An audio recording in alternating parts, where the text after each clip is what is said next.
Hallo, moin. Hallo! Wir sind Lisa und Gregor. Das heutige Video, top 10 words we should steal from German. Yes! And today's video is brought to you by Rob Words. We will include a link in the description so you can go on over there and do all the YouTube stuff. He's amazing. He's great. Yeah, we love him. Yes. Now, we do want to start off this video by saying we've been under the weather. Yeah, can you? For like the last 3 or 4 days. I know, we could barely laugh. Yeah. So we like, probably sound a little funny. Yeah, we sound all, ugh. Yeah. So, but we're like, we gotta go. If we don't hop on here today, this video that we're recording right now is going to be posted today. Yeah. So we don't have one. So no, we don't have one. We had to do one. So, but we feel good. We just sound terrible. Yeah, we just sound terrible. So, you know, we're at the end of the cold where that's going to be, for me, it lingers. You're going to hear me sound like this for like 3 or 4 months. Yeah. But you know what the interesting thing is, we were talking about this the other day, it's like we're never really sick at the same time. Oh, I know. For a long period of time. But yes. Like we got sick at the same time. So, you know. Yeah, you die, I die, Muffin. Oh, God. Okay. For those who don't know, that is a reference from the Titanic. Oh, yeah, you die, I die. Rose and Jack. You die, I die. So we always say to each other. Okay, yeah. All right. Okay, well, this is going to be a good video. So before we get going here, go ahead and like the video and subscribe to the channel. Help us reach 10,000 subscribers. That would be amazing. So we love Rob Words. All right, let's see what he has to say. Let's see what he got to say. Wanderlust, Schadenfreude, Doppelgänger, Zeitgeist. English speakers have occasionally turned to German to help fill gaps in our language. German just has this way of expressing in one word what would normally take us, I don't know, 3. But these ones are just the tip of the iceberg of what dear old Deutsch has to offer. So let's dive below the surface. Here are my top 10 untranslatable German words that English should steal. Los geht's. Let's go. Geht's. So first on my list. Oh, let's go. Oh. I thought that was a word. I was like, okay. Los geht's? Los geht's. Is that's well, Los sounds Spanish. I know, that's interesting. Huh. Number 10 is the shortest and the sweetest. It's jein. So you know the German for yes is ja, and the German for no is nein. Well, if you smoosh them together, you get jein. Oh. And it means exactly what it sounds like, a mix between yes and no. What do you think that is? Maybe. Yeah. That's what I'm thinking. I don't know. Let's see. Okay. Hopefully we're right. We're all excited about it, right? It's the perfect word for when you could go either way. Like, would you like another of these salt-filled cheese-covered pretzels? Jein. They are delicious, but I'd also like to not have a heart attack in my 30s. It's a yes, but also a no. I feel like it also kind of reflects this like middle of the road attitude that a lot of Germans have. That's my pal Marie, a real life German. She's going to help me explain a few of these. For me, it would be if somebody would ask me, are you looking forward to your next work week? I'd go, jein. There are things that will be fun, but there is also stuff I'm not excited about. The word was popularized in the 1990s by Hamburg hip-hop outfit Fettes Brot and their somewhat humorous song, Jein. In it, a guy is faced with a series of dilemmas, such as whether or not he should cheat on his girlfriend who's gone on holiday without him. When he gets a tempting offer from another woman, he says,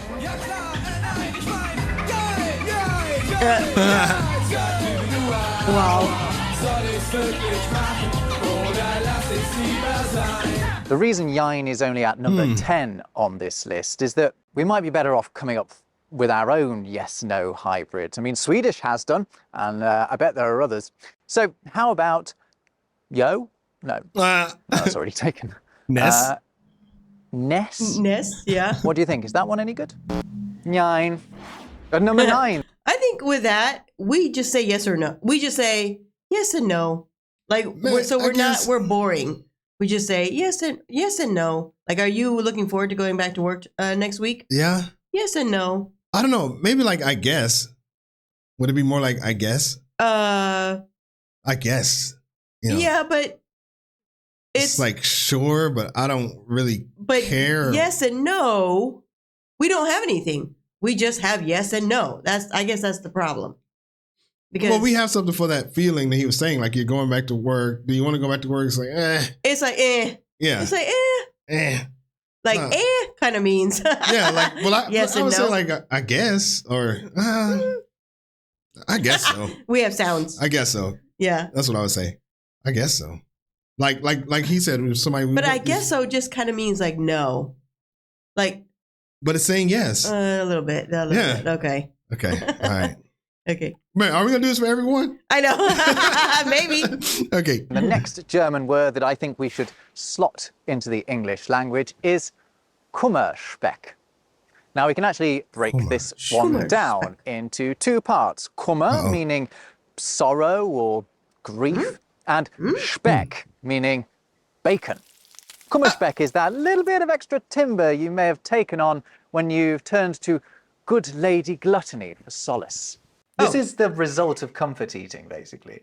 Exactly. So I would say probably the most common example is if somebody just went through a breakup or through another sad event in their life, and then they gain a little bit of weight because they maybe spend more time in bed, more time eating junk food. And then they usually, once they reappear into society, will say, ich weiß, ich habe Kummerspeck zugelegt. Or they'll be like, yeah, Kummerspeck. We've all done it, right? I mean, who can honestly say that they've never sought solace in the bottom of a tub of Ben & Jerry's? But how exactly do you explain your temporarily inflated state? No English word is going to cut it. That's why we need a helping of German grief bacon. We need the word Kummerspeck. My God. I would probably use it for something else. Like if I just put on a couple, got a little going on right here. Yeah, and you're just going to... I'd be like, this is my Kummerspeck. See, You can't make me laugh. This is my Kummerspeck. Okay, Sorry. we better keep going. Sorry. Okay. Up next at number 8, it's Backpfeifengesicht. Oh, the German my God. language. Backpfeifengesicht. Oh my gosh. I wonder what that is Great for helping us describe some of the darker feelings that all humans experience at one time or another. The word Schadenfreude is such a gift because who hasn't taken pleasure in someone else's misfortune, even if the English lexicon likes to pretend that we haven't. Backpfeifengesicht is another word that isn't nice, but speaks to something that we have all experienced. We've all encountered someone with a Backpfeifengesicht.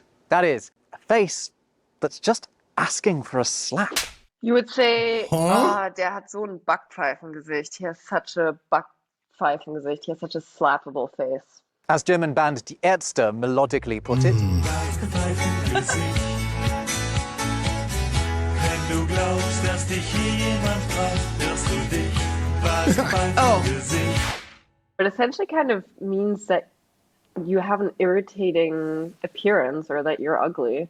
It's not a kind word. Backpfeifer is a slap to the cheek, and Gesicht is just face. There's also another word, Ohrfeigengesicht. Ohrfeigen is, to box someone's ears. Backpfeifengesicht expresses in one word something that it would take English, 2 or 3. It's not higher up on the list, though, because, well, one, I'm not sure now's a great time to be introducing new insults to the English language. And 2, it takes a fair bit of practice to get right. But once you've got it, it is enormously satisfying. Backpfeifengesicht. Number 7 is a rather more positive. But I can't think of an English. I know. Whenever And use that. You would just say someone's annoying, but I guess we don't really think. Like you have a slappable face. Yeah, like I would want to slap somebody. Yeah. That's not something I've ever really thought of. Or No, unless they had it's not in our culture, probably. Yeah, unless they had like had a smirk on their face or something. Oh yeah, then you want to smack them. Yeah. Oh. Maybe. Yeah. I don't know. That's what I feel like. If someone's being like arrogant, or like if they have that smirk, like you want to slap the smirk out of their face. Yeah, that's what you do. Backpfeifengesicht. Yeah. Potential import into English. It's Sprachgefühl. Sprachgefühl literally means language feeling, but its meaning as a whole is a little harder to express. But maybe that's because I myself do not have Sprachgefühl. Sprachgefühl is the intuitive ability to know the right words to say. Someone with Sprachgefühl always reaches for the perfect term or ideal idiom in any situation. I think in English we would maybe say that someone has a way with words, or they are erudite or eloquent. But Sprachgefühl is more versatile. Erudite? I'm having problems with some of the English words. I know. Erudite. Erudite? I haven't heard that. Yeah, that's like from a movie. But Sprachgefühl is more versatile than those words, because you can also have a Sprachgefühl for a foreign language. I think we would perhaps call it having a feel for the language. If you just kind of have a knack for it, du hast ein gutes Sprachgefühl entwickelt. You developed a good Sprachgefühl for it. This word actually already has some currency in English, but you only find it in very highbrow usage. I'd like to see all of us get a little bit of... Wait, what? That was in... The Sprachgefühl feeling for speech exercise. Oh, wow. Oh, so they use it like... in English. Oh, that's interesting. Oh, yeah. Very highbrow usage. I'd like to see all of us get a little bit of Sprachgefühl. Okay, back to our exploration of untranslatable German. And to our number 6, sturmfrei.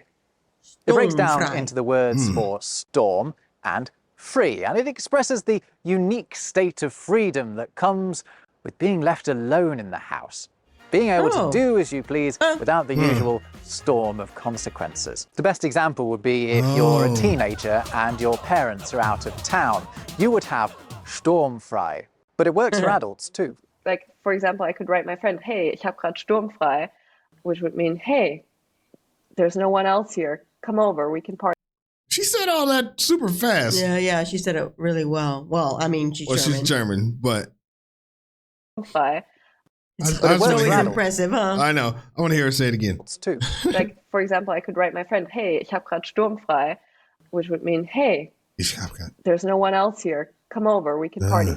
Ein sturmfreier Bude, I've also heard, right? Which is like a free house. By the way, German also has these two words specifically for when your partner, wife or husband temporarily isn't around. They translate into straw widow and straw widower. Again, we're talking about situations that we've all been in at one time or another, but that English is currently ill-equipped to describe. That's why sturmfrei has stormed its way onto my list of German words that we should steal. Oh, interesting. Yeah. Okay, we're into the top 5. Here we go. Number 5, I give you Schnapsidee. Now we can simply translate this as Schnaps idea with reference to Germany's hard liquor of choice. And it describes something... Schnapps is a hard liquor of choice? Oh, dang. Oh, we didn't know that. I like schnapps. I don't think I knew it was... Is it German? Yeah, I mean, that sounds like a German name. Look how it's spelled. Heck? Schnapps. That sounds German. Yeah. Oh, dang. I'm going to go over there and have me some schnapps. Yeah, we used to have that. I feel like it was cheap back in college. Right, maybe. Because why would we drink it? We couldn't afford nothing. That's true. Yeah. Yeah. Okay. That seemed like a good idea when you were drunk, but less so in the cold light of day.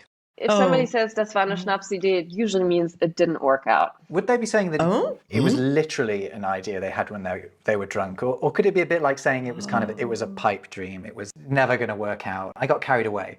Exactly. It means I got carried away. Schnapsidee isn't the only handy German term that comes served with a shot. There's also the doubly excellent word Schnapszahl, meaning Schnaps number.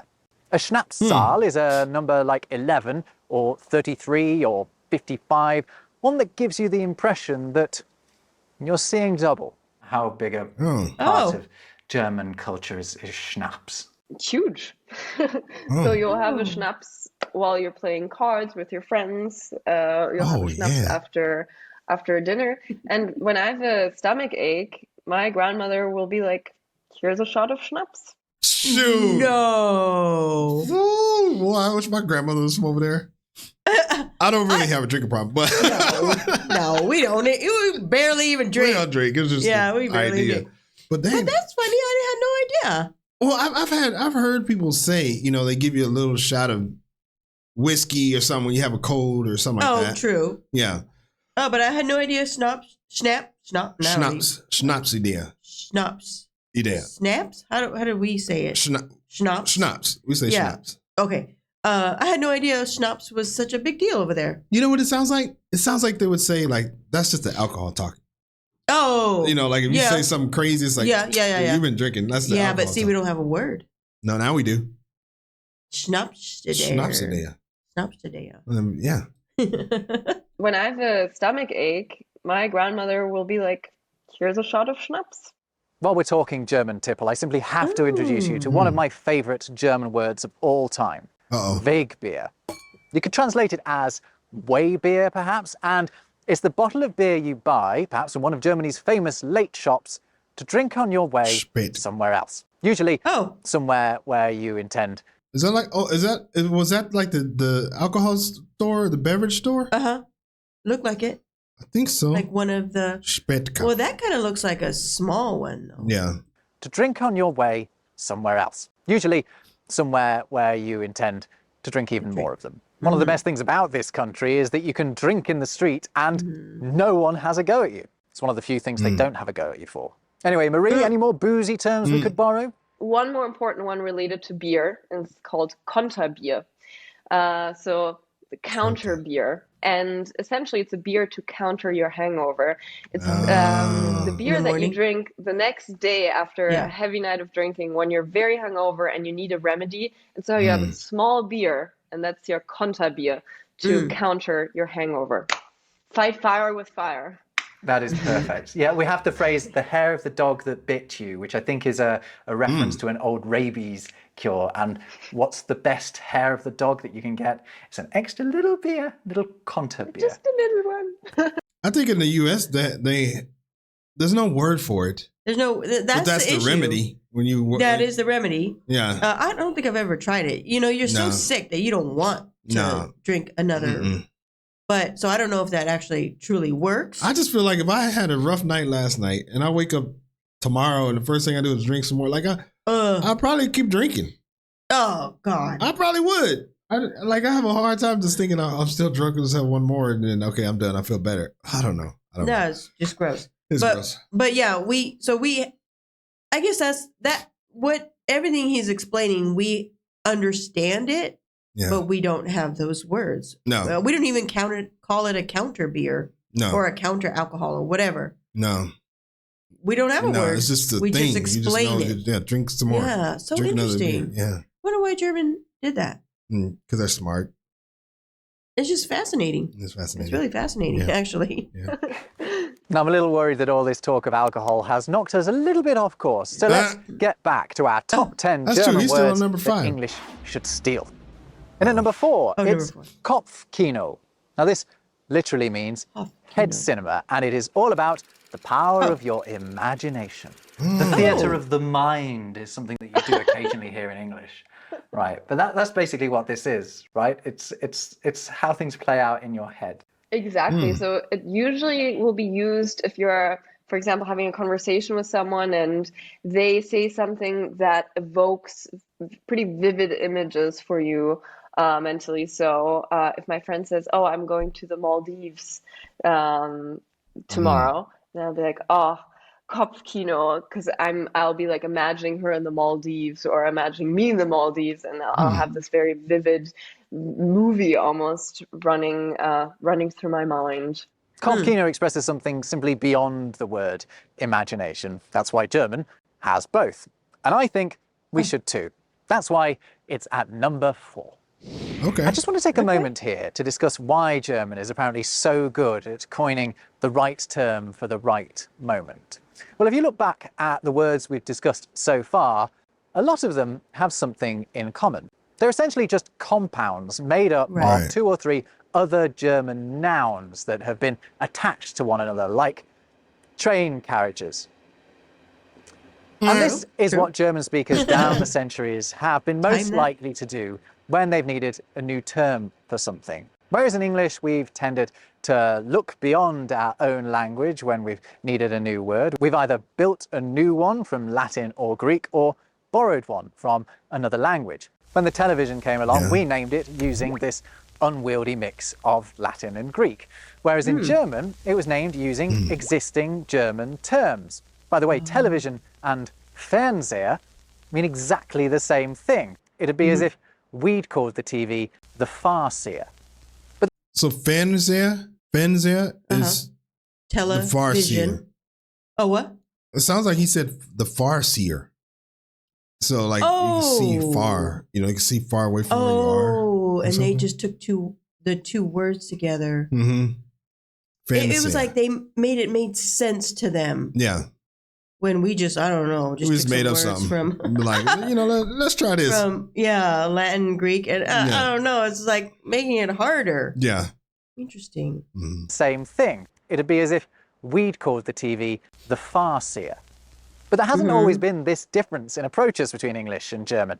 Old English, the language as it was being spoken up until around 1,000 years ago, also built up words by slamming together other ones. A person's body was their bone house. And there's this beautiful Old English word, uchtkeara, which meant dawn care or dawn sorrow. It's the angst that you get as you're lying in bed at night, a sensation that certainly did not die out with the Anglo-Saxons. In fact, maybe that's one word that we should also start using too. My point is, changes in the way that English works mean we've lost the ability to elegantly build up words in the way that German does. And that's why, in the cases that I've mentioned, we need Germans' help. Okay, let's get back to it. We're into the top 3. And at number 3, it is Fernweh. So home... Fernweh. Well, Fernweh. What? The last one was Fernseher. Farseer. Far... V? So... Because he's about to say homesickness, then it's like far as, maybe as far as. I don't know. Let's see. Like because it said fan V. I know what I say at the end is VMI. Oh, V. So as. Oh, so far as homesickness. I know that does not make sense. We're trying to rationalize. It's fair to rationalize it because that's what they do. It's like, it makes sense. So sometimes. Yeah. Probably not all the time. Probably not all the time. Okay, let's see. Homesickness. Well, this is the precise opposite. Fern means far, like it does in Fernseher, and weh is sort of soreness. Fernweh is a yearning for faraway lands. If I haven't taken a vacation in a long time, then I'll start feeling really fanvey and start looking at Google Street View of Algeria or Spain or wherever. But actually, it reminds me of another German word that we already have taken into our language, because I think this is the closest word to it in English, and that's people in English might pronounce it wanderlust, but wanderlust, right? The need to sort of get out there is. It's not a common English word. No, I said vandalust. Is it vandalust? Like ooh or ust? Vandalust. I don't know. He said vandalust. So you guys can tell us. Okay. I don't know if it's vandalust or vandalust. Okay. It's what wanderlust is, right? Yeah, in German it's love of hiking. I guess it's love of exploring. So I would use Wanderlust pretty literally if I'm going on a big hike. I know, it's so hard to lost. It's not either one. It's not ooh. I know. Or Ost. Wanderlust. Right. Wanderlust. Hiking trip. Okay, girl, I got you. Not just on your regular Sunday afternoon walk, but on a significant hiking trip. But Fernweh is something tied to a long journey, a big vacation. So I wonder if maybe it'd be worth us substituting out Wanderlust and replacing it with Fernweh, because actually Fernweh kind of fits our definition of wanderlust a bit better than even Wanderlust does. We should try to establish that, The campaign starts now. So German actually has Heimweh, homesickness, and Fernweh, away sickness, if you like. I suppose we could just start saying away sickness ourselves, but I recommend we take the rather more succinct fernweh and add it to the English lexicon. It's looking for an excuse to travel anyway. Okay, we're up at the business. Yeah, we don't have anything for... No. I mean, he was saying wanderlust, but that doesn't... it's not very common. No. We don't have one word. You have to describe it like longing for or like, you know, something like that. Yeah. Yeah. That's so fascinating. And now the top two. And my number 2 German word that I think we should steal is Zugzwang. Zugzwang is used in those moments where circumstances have conspired to leave you with no choice but to act. When you're forced into taking a decision, you are in Zugzwang. The term actually comes from chess, where Zug means move and Zwang is force or compulsion. It's a point in the game where you are forced to make a particular move, even if it's going to harm your chances of winning the game. It's an enormously useful term that has rightly found usage well beyond the game of kings. For example, if somebody really has to make a decision because it's the last minute, then you would say, oh, der ist unter Zugzwang. He's forced to act. That is such a good word. I think this is one of the best examples we've got, because we experience people being in that position every day, or we find ourselves in that position maybe every day, and we don't have a word for it. No. I think society would really benefit from having that term, because it describes a human condition, a human situation pretty well. Right. And it helps maybe understand other people's actions better. That is so good, because I'm just thinking of like when I had to call our landlord, tell him we were moving and we were scared. Yeah. It's like I didn't have any other choice. But you have to describe the whole thing. Right. I gotta say like, oh man, it was so hard. I was scared, but I had to do it, because if I didn't do it, then what are we gonna do? We can't And they could just say and one if you're word. not a good communicator, then you can't convey that. Yeah. But if you just used a word to someone, they'd be like, I completely understand everything you just said by that one. That's true. Compound word. So interesting. I could have been like, oh, I got a lot of Zugzwang. Yeah. and then it would totally make sense. Yeah, it makes sense. They would be like, oh, yeah, I got it. Oh, wow. Yeah. That is so good. So it's like neat. more direct communication. Right. Imagine that. It's Imagine direct that. communication. Yeah. We figured it out. Quite right. Yes. I realise that we have gone a little bit deep here, but anything that helps us to better relate to one another and comprehend each other's motivations is a good thing in my book. That's why Zugzwang is a worthy runner-up. Okay, now it's time. He's excited. Number 1 word that I think English should steal at the earliest possible opportunity. It's the word that fills every hard-working Helga or Heinrich's heart with a glee that, until now, we've had to live without. Why am I Ladies so and excited? gentlemen, I give you Feierabend. Oh. Feierabend. Feierabend. You know that bit of the day that you probably look forward to most? That bit after you finish work and before you go to bed. What do you call it? Oh. Well, let me stop you there, because... What do we call it? After... We don't call it anything. We just describe it. It's the time after work and before bed. Yeah. Like, that's it. It's not like a word. Interesting. That is interesting. Because you don't call it anything, because we don't have a word for it. Yeah. But German does, and it is Feierabend. Feierabend is the post-work evening, but it's much more beautiful than that, because it means basically it's cause for celebration. Indeed, Feierabend literally means celebration evening. It's a cause to celebrate every working day of the week. And how nice! That is nice. Feierabend.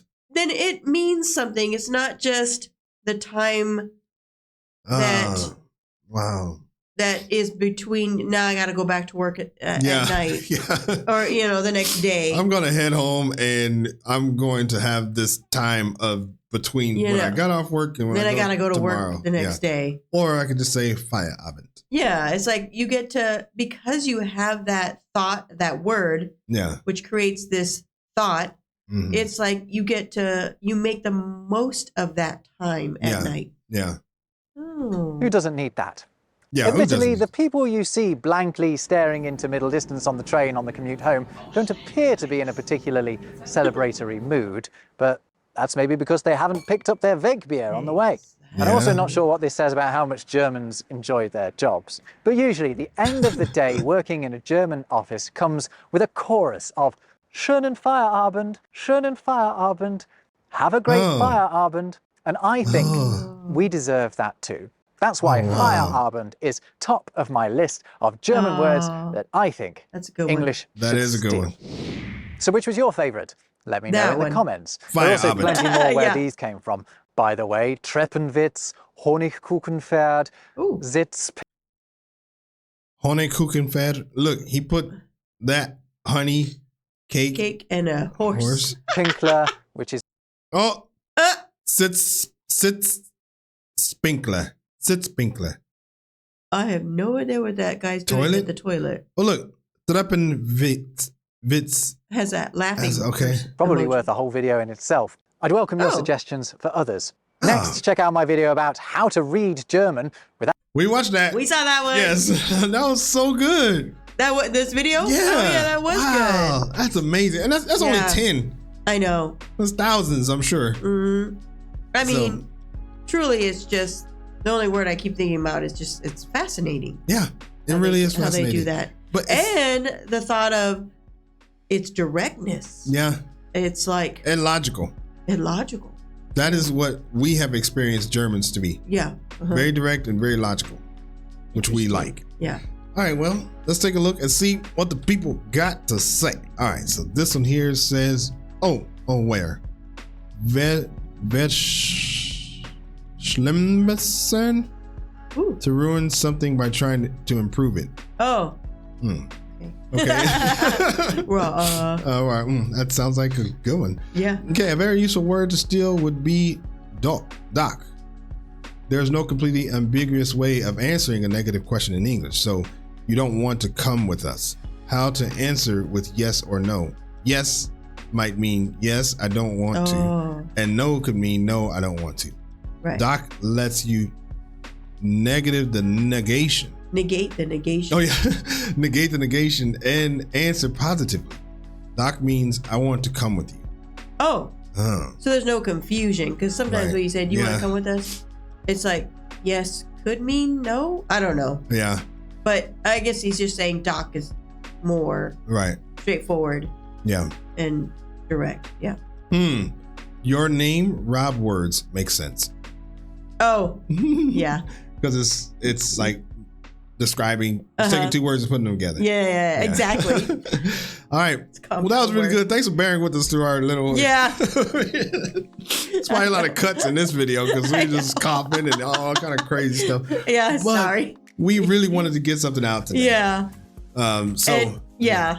And this was a fun one. It was fun. This is one we actually, you saw this probably a couple weeks ago. Yeah. I didn't see the video. I saw it. Well, you saw the title. Yeah. And I've been wanting to do it for a little while too. So that's a good one. So now we do have another channel, Greg and Lisa React. And over there we react to primarily, I would say, the UK. Every once in a while we'll do some other countries in Europe. Right. We'll include a link in the description for that. And we also have a Discord. We'll include a link in the description for that. So you can go over there and check that out. And am I forgetting something? Oh, members. Yes, thank you. Yeah. So we do have members, and we get a lot of comments on our videos, thousands of them. And we are super and forever grateful for that. But unfortunately, we can't get to all of them. So one way to make sure that we get to your comment is to become a member, because we answer 100% of those. Yeah. So, and I'm pretty sure that our son is going to include some list of members right here, so you can go and check those out. And like the video. That really helps a lot. Yes. All right. Wie immer, danke fürs Zuschauen und bis zum nächsten Video. Bis dann. Peace.